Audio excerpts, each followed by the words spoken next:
하나, 둘, 셋, 넷. Waegukins, Waegukins does whatever a Waegukin does. 한국에 왔는데 왠지 떠나지 못해. 나나나나나나. That was so hard. I'm so funny. Welcome to the third episode of the Waegukins Podcast. Today I think is going to be a really silly one because it's already started out in laughter. So we haven't talked about like last year or the new year. For a lot of the world, we was in lockdown for pretty much most of the year last year, from March. And we've gone from really hyper to lockdown. Yeah, mood killer, love it. But let's get it out the way. Right, so most of the world went into lockdowns, things started opening up. The UK are going to be in lockdown for the rest of the year, by the looks of things. So we're going to be in lockdown for 2 years, pretty much. Yeah, they keep giving us really short deadlines because everyone's pushing for it because loads of businesses can't open, schools can't open, and they're just like, 3 weeks. And everyone's like, okay, great, 3 weeks. And then nothing changes and they delay it again and again. So yeah, you're right. We're going to be here till next Christmas. So we have to think of ways to fill our time. Usually, I think a lot of people at the moment have actually started learning Korean through lockdown, which is quite nice. Yeah, I studied it a little bit myself, just vocabulary really. But I went through this, I had like this Excel spreadsheet of 1,500 words. Jesus. And I only knew about 10% of them, I reckon. So I literally studied, I'm nearly finished. I haven't gone back to it for quite a while, but I did that for like a couple of months. And yeah, studied every single word individually, but I've probably forgotten them by now. Yeah, I was going to say, I haven't used them, so if it hasn't pointless been exercise. If you haven't gone back for a while, maybe you're going to go back to it and have to re-study the whole thing because you're going to forget it. I think so, but at least I think I'll have to just study like half of it, like half study it. Yeah, because I've already studied it before, so I think it'll be all right. See, I can't learn like that. I've got to learn through like exposure and stuff. I've got to be like watching films and I've got to be in the situations. Vocabulary I can study like that, but it doesn't stick for ages. It just sticks for like a few weeks and that's it. Yeah. What else did you do in lockdown? What else did I do? So I work in a takeaway, and in the UK takeaways can stay open. So we closed for 3 weeks in March last year. And after that, we've been open ever since. So I've been working a lot, just saving up. And that's it. I haven't had time for anything else because they've had to cut staff down. So that's why I'm getting so many more hours. So literally work home. And because there's no like break from that, like there's no like going out and seeing friends. There's no like, you're just thinking about work all the time. It's actually quite stressful. Yeah, you've been working crazy. You're just at work all the time. Yeah, I work nights as well. So I go to bed at like 1 o'clock and then I wake up the next day really late for me. Usually I get up at 8, but if I've been working, I get up at like 12 or 11. Oh my God. I know, it's so bad. Yeah, it sucks that we can't have those breaks like going to London or something because we don't live in the same town at all. Like we live like pretty much opposite ends of England almost. Yeah. And we usually would meet up in London. That's the only times we'd really see each other. So it's a shame that we can't do that. But I mean, we have the internet. Imagine like, you know, the flu that they had like 100 or so years ago, the Spanish flu or anything like that. They did the same thing that we did. We had to isolate in homes. And imagine not having the internet during that time. You say that would have been shit, but also there would have been a lot less misinformation going around. That's probably why they survived. That's true. There would be no like scaremongering or like the news or seeing how many people were infected or not infected every day. Because having access to this much information, we can see people dying in front of our eyes, even if we choose that we don't want to. It's always on TV. And then there's people telling you that the government's lying and then that vaccines aren't good for you. And there's just so much going on that can scare people. I think it's actually worse for mental health. Yeah, I think so. Because then a lot of people, because it's all on social media, that's really affecting people's mental health, I think. Because if it was like that with no internet, it would just be like one guy walking past your house going, the vaccine's a lie. And then you wouldn't hear about it ever again. Yeah, you just forget, wouldn't you? Yeah, It'll be just that one person. Oh. But that's not to say, like, obviously we've been studying and we've been doing this and that in lockdown. If you haven't done anything that you think is productive, like, don't feel bad about it, because it is a really difficult situation. You don't have to spend this time doing things that society sees as productive. Just do what works for you. Yeah, exactly. You've managed to get through it by watching a TV show or something, then that's fine. I mean, I'm a bit late to that because I've only just started watching The Walking Dead again since probably a couple of months ago. Really? I've been watching it straight through from series 1 and I'm on series 6 now. Oh my God, I haven't seen that, but I heard it's really good. Oh God, it's so good. I've already watched it so many times, but it's still good. You're just rewatching it. Everyone was watching Tiger King in the first lockdown. Do you remember? Yeah, my parents started watching it. I didn't know the hype about it. I watched a couple of the first episodes, but in dribs and drabs, so the storyline got super confusing for me, but then I did start to watch it more towards the end. But yeah, that was mad and really funny. The memes were great. Because I knew I don't know the guy, obviously, but I watch a documentary filmmaker in the UK. His name's Louis Theroux. And he did a documentary with that guy in it for a short time. He wasn't in it a lot, but he was in it. And I remember thinking, like, I've seen this guy before. And I saw so many memes and I really wanted to understand the memes. And that's the only reason I watched it. And I don't regret it. Yeah, because doesn't Trump want to release him now? Does he? Surely he can't have the power. Yeah, he wants to get him out of prison. Of course he does. Jesus. But surely he doesn't have the power to do that anymore. No, he's not. Unless that'll be his last thing. Well, he's got enough money. He can do what he likes, can't he? That just says a lot about him. If he's on Joe Exotic's side, then that says a lot about Trump. Well, yeah. I mean, I think they're in the same sort of category at this point. Yeah.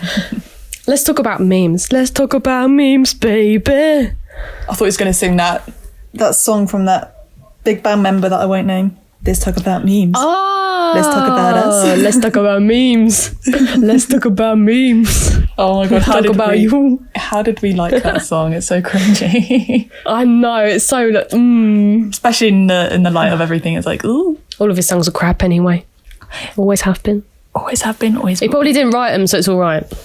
Oh, and then we just insulted some innocent songwriter. Well, let's find out who the Chagga is, or the Chaggo, the Chagga man.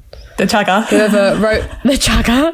Let's find out who the writer of the song was, and then just say it's his song. I think it was Teddy. It's usually Teddy from YG, isn't it? He writes everything. That's why it sounds the same. Let's assume it's Teddy then. Okay, it's Teddy's song. Right, so memes. What happened? They changed quite a bit, didn't they? Yeah, so when we first started our page, we started it because, we've already said this before, it's because we had loads of pictures of my face. Funny pictures of my face I've taken probably from over the past 5 years. And we run out of them. Especially with last year not going anywhere. There was just no opportunities for funny pictures. Otherwise they would have just been very samey of just me in my house. And I think the best memes of my face are ones that are taken of me and not ones that I've taken myself. You can't stage which is very pictures. hard to achieve. Yeah, you can't stage them. And yeah, so we've been doing normal memes for quite a while. So if anyone started following us, they've probably just seen mostly SpongeBob memes. I did see that on the story yesterday, and that made me die. It was really funny. Yeah, we've been making just a lot of memes from typical templates, which is still doing well because they're still commonly known templates that people like. So it still works, but I think there's a bit of a need for us to go back to the face. The face is what started it, and I feel like it set us apart. There's a couple of meme pages out there, why should we just copy them, But it is difficult at the moment because we haven't been to Korea since 2018. And Korea is one of those countries that changes so quickly and so constantly. We can't keep up. And we're living in the UK. How do we come up with content when we're not living there and we're not up to date with everything? So we have no choice but to draw on our followers' experiences at some points, don't we? Yeah. Because when I try to think about memes, I just think about Samgak Kimbap for some reason. Is that right? Samgak Kimbap or Ajoshi or Chihator or something. And I was like, no, we've already done those. We've done these subjects like Korean learning as well. We've just done it so much. I think we've done a lot. But yeah, you're right. We haven't been there for 2 years, so how can we keep coming up with stuff? We'd need to do like full-on research, like we're writing a newspaper or something. It's just hard to replicate living there when you don't actually live there, so... yeah, for the people that may not realise, we don't live there. I think we've said this every podcast, but we're going to keep saying it. Yeah, well, but we have to keep saying it because people always are like, what? You don't live in Korea? No, we don't. But Waegukins has been great. Like, so much has happened. It's been more than a year now since we've been on it. Which is crazy because it started out as just like a little hobby and now it's like... Well, it's still a little hobby to be fair, but... Yeah. But it's grown and like we've done so many kind of fun quizzes and we've interacted with you guys a lot, like getting people to send us pictures of them in Hanbok or something, or the comparison with the Hongdae look and the Gangnam look. That was really good. Yeah, we need to do more of that. The more followers we got. Yeah, I mean, but the thing is, the more followers we've got, the more... It just grew too many pictures. Yeah. Too much stuff to post. It would literally take a day to go through them. Yeah, it does make you realise how many followers we have. Just seeing all of their faces was just quite crazy. It was, and because we can't meet them in person, even if we wanted to go to Korea right now, we can't. So I think seeing them through pictures and things like that, it does make it feel a bit more like real. Yeah, exactly. And even though we get like lots of interaction whenever we go live, or the comments we get, or the message, like we get loads of messages from the memes that we post, people giving their reactions to the memes, but it's still different to see people's faces. Which would have been great if we was able to do things like meetups, which probably could have been a possibility last year, at least in Europe anyway. In Europe, yeah, I really want to do one in Korea though. Oh yeah, that would be a day out. That would be a proper day out. That might have to be a 2-day thing. Yeah, the one thing that got me like realising what's happening, which when I say what's happening, it makes me sound like I'm getting big-headed or whatever, but like we're not famous. But we was on live recently and someone was like, if I saw you in the street, would you sign my phone case? I was like, what? Do people want that? Which is my crap signature. Yeah, I don't have a nice signature. No, but you wouldn't use your actual signature because that's where forgery comes in. But that's a good point. That's why celebrity ones look really crazy because they're just fake ones. Yeah, they're not signing their mortgage documents with big hearts and stars, are they? That's a really good point. I've never thought about that before. Oh, I'm glad I told you. I could imagine you signing like someone's phone case with your actual signature and then be like, where's my money going? My money's gone from my bank account. What? Oh, shit. Oh, no. Oh, my God. I never realised that before. I'm so stupid. I haven't obviously seen that many celebrity signatures before. I do think about that. Like, if we do go to Korea, if we walk around like, I don't know, Hongdae or something, what's the likelihood of being noticed compared to like 2 years ago? Or even if they don't notice us, how many Waegukins T-shirts are we going to see? Hopefully a few. That's a good point. That'll be mad. Like, just imagine you're on holiday and then we just see like a random person in a Waegukins T-shirt holding the mug. Do you know what would be funny though? Because it's your face on it. So if they're wearing your face and then you walk past them and they don't recognise you, would that be insulting? Probably not, because I don't always. Because every time I'd post a picture of my face up, it would just be like a funny face, which I'm not going to walk around going like this, like with a funny face all the time. You should. Maybe not. Yeah, maybe I should. Maybe if I notice them and I just go, you know what? They might go, oh. Let's make a petition. Every time someone asks Nikki to take a photo with them, she has to pull a mean face. Oh yeah, I'd happily do that. I think I'd have to do that because I hate taking nice photos anyway. Apparently I have a fake smile. Apparently when I try to smile for a photo, it looks fake. I don't think forced. So. No. Not did I, but apparently, I mean, if I smile with my teeth, it's a lot worse, so apparently. So I just find it funny that we've got all these pictures like where you've proper dressed up, you've clearly put like over an hour into it, and all the photos you've taken of this look are just like silly little photos. It's like the opposite of normal. Oh, yeah. I think that's hilarious. At least it means I can't hide. I can't hide behind makeup. But some memes are funny with my makeup on. Like if I've got like really big lashes and I'm like, ugh, then it's a lot funnier. Like, yeah, it definitely works with makeup and without. Like either way it works. I just find it funny that you'd spend like ages putting on this makeup and putting all this effort in, and then just going out of your way to make it look silly. Yeah. But I think it's good. It's like, it's giving people, I guess it's given me a confidence to not take myself so seriously. So I don't know. I've never been, I was always like really shy, but when I got more confidence, I realised that if I'm more confident and people enjoy my company, it's because I'm being myself, which is silly. Because I literally can't take myself seriously because I'm just not that kind of person. I make too many silly mistakes, or I say some really dumb shit every day, you know, and I'm really forgetful and I'm really clumsy with stuff. So there's no way that I can even pretend to be a cool, intelligent person. I'm very self-forgiving as well. So if I mess something up, even if it's like that I've really embarrassed myself in front of other people, I'm really self-forgiving. Yeah, I can't take myself too seriously, even online. Like I can't pretend to take myself seriously online. I reckon that's a good place to be though, because I mean, especially like Instagram and stuff, everyone is so like, not perfect, but they like to pretend they are, like they're showing the highlights of their life, and it kind of puts a pressure on yourself to be like, maybe if I do make too many mistakes, maybe that is the end of the world, because like this person I follow doesn't. I don't know, people tend to take themselves really seriously nowadays. So I think it's a good place to be where you can just have fun with yourself and you can just think like, I've made a mistake, let's make it fun, you know, it's not the end of the world. I think that's like because I used to be the complete opposite. I used to like beat myself up over everything I did wrong, and it really interfered with Korean, because you've got to make mistakes to learn, right? I think learning Korean helped me think like, I'm going to make mistakes and it's going to be funny and it's going to be embarrassing, but you know what, I'm learning and that's how you learn. And then that kind of like stretched out into other aspects of my life. Yeah, I think it's good. And I think that's why a lot of people enjoy our memes as well, because we are doing that. Like, we're not taking ourselves too seriously. Like, a lot of you'd follow, it's weird because even on my account, I follow people that are trying to be that you look at it and you go, oh, they live such a good life, or oh, they've got such a fit body because they work out. Like, I follow a lot of people that are like that. Like, I don't just follow people for their amazing makeup skills or the fact that they can pose really nicely.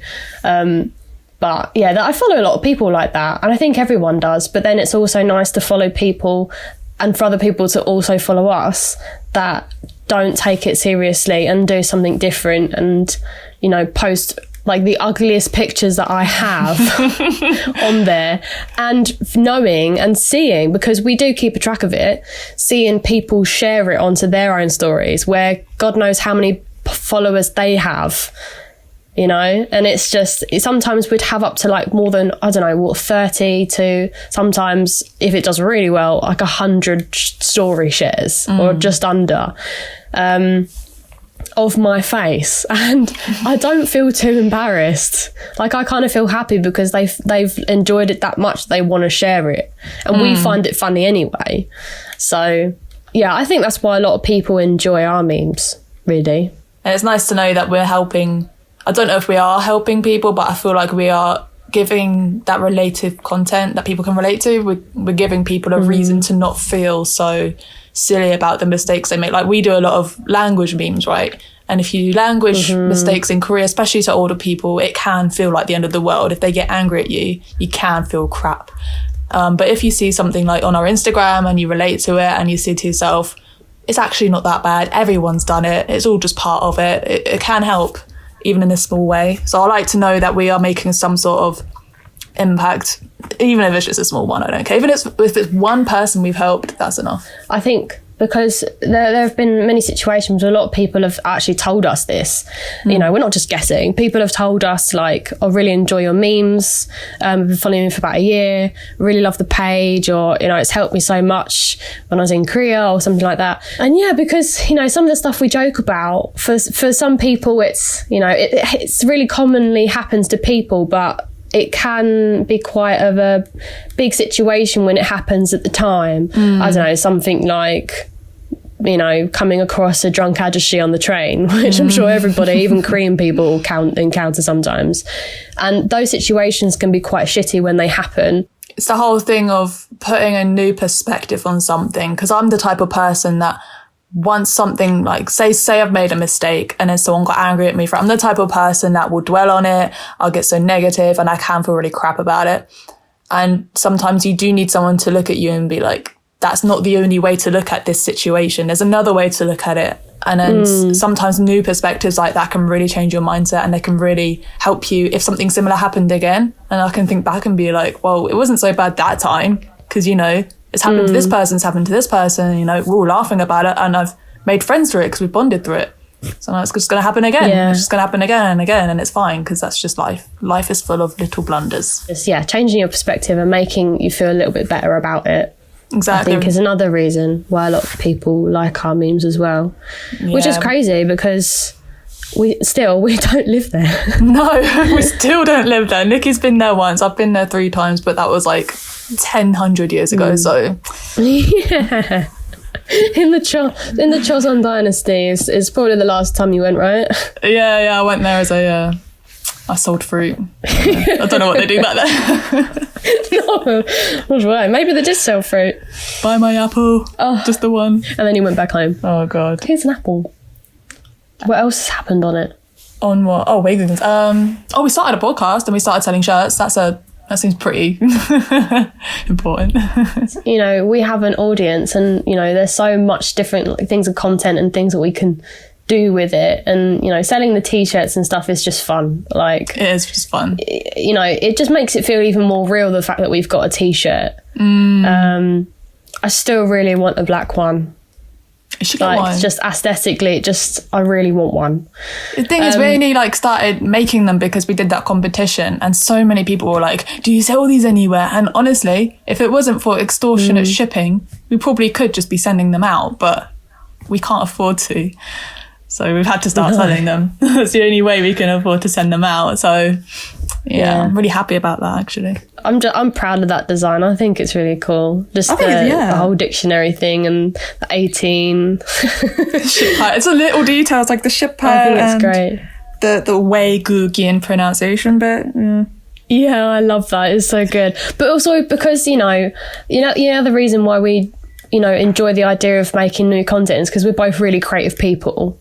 So it's fun we have the resources to be able to do things like this as well, like to be able to create, you know, we're looking forward to doing more designs for things like T-shirts and things that people can buy, because that's just another part of kind of their experience. Like, they can see the memes and they follow us, but then if they can also like have a product that also relates to our memes, because they love to share our memes, their stories, they can also have, for a different form, something like that they can sort of use to share. So if they're wearing something that kind of just expresses them, because that's the thing, people share memes when you kind of feel like you're expressing yourself through them. To get deep about memes. I mean, that is what it is. It's people relate to them. True. That's why. Yeah, you relate to it, and then it expresses how you feel. Like if it's something that usually kind of is quite triggering to you, like it just really annoys you when it happens, but it's been made funny. It's just a way to kind of express it without feeling like you're complaining about something, you know. Yeah, exactly. So I think we have the resources to do it. So I think it's quite fun, and also we can be really creative with it and create stuff together that we're going to be proud of. I mean, these T-shirts are great little conversation starters, so. Yeah, exactly. Throughout last year, I wore my T-shirt a lot. So I wear it a lot, but I'd never wear it to work because I'd be worried that someone would recognise my face. Yeah. I guess it's different for me because it's not my face. I can just be like, it's not me. Still weird. It's my friend. But yes, But yeah, that's one thing I'm quite excited about for this year, is to work on that a bit more. Because it's fun making the memes, but it's also fun thinking, there's other stuff that we can create and work on. Like the podcast, which we were about to stop doing the podcast, and then we got a comment on Facebook saying, when's the next one out? And we were like, I should probably carry on. Because we were going to just stick to Instagram Lives, but we figured a podcast is easy accessible, like, because we put it on SoundCloud, you can just listen to it, and YouTube, you can just have it on the background. Right, how do we wrap it up? Boy. That's pretty much how we've been doing it so far. It's just been like, yes, and that's why we think so deeply about our memes. Anyway, bye. Yeah. So abrupt. It was a bit weird going a bit too deep into memes, getting a bit deep about them, about the psychology behind them, I guess. Or at least my theory. I mean, I think that is the psychology behind it, definitely. There's something there. People wouldn't share them as much if there was nothing, in it for them. But I mean, the amount of engagement that we've had with our memes has kept us going and kept us motivated and happy that we're doing it. I mean, I think we probably would have finished Waegukins when we ran out of your pictures if we had 3 followers and 2 of them were my mum, Yeah, exactly. But it's been really cool, and it would be even cooler if we was able to meet more people in the future and just kind of interact with people a bit more often. I think definitely after lockdown we should start, planning something, even if it's Europe. It doesn't have to be Korea. I would like it to be Korea, but money's a thing. But it would be nice to plan something. France would be good because I know we've got a lot of followers in France. Oh, en Paris, un vino. Paris. I can't speak French. Allez. I think that's let's go. Allez, mon chingu. Mon ami. I've been watching Serpent, which is it's a BBC drama about a killer, but a lot of it's in French. So a lot of it's been coming back to me. Oh, nice. So you can speak French now. Put that on your CV. Ah oui? Ah oui. Je parle français. Anyway, we started wrapping it up and then started speaking in French. Yeah. See, we can't finish these. No, we can't, because we don't know how, so we just keep talking anyway. It's still happening. Okay. All right, let's wrap this up. Thank you for listening if you've gotten this far. I don't know how, but if you managed to get this far, thank you. If you've got this far, then you've just heard us speak French, so that's a treat. You're welcome. Right, Bye-bye. Bye.